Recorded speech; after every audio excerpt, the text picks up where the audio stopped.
natin ang mga hindi dapat gawin sa mga inyong mga magulang at dapat gawin sa inyong magulang. So first, ang mga dapat gawin. Mag-opo sa inyong mga magulang. Tumulong sa gawaing bahay. At sumuporta sa mga ginagawa ng mga magulang.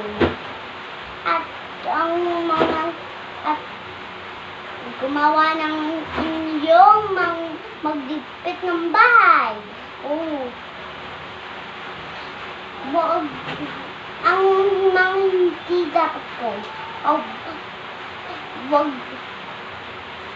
Wag nyo patulan ang mga magulang natin. Wag sigawan ang mga magulang natin.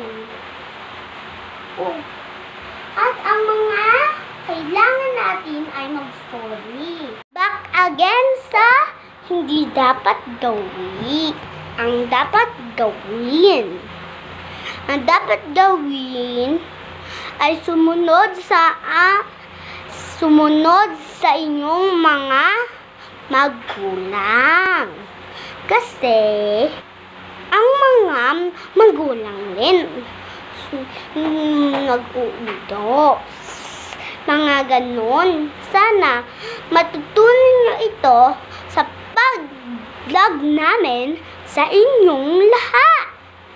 So, hanggang dito na pong vlog ko.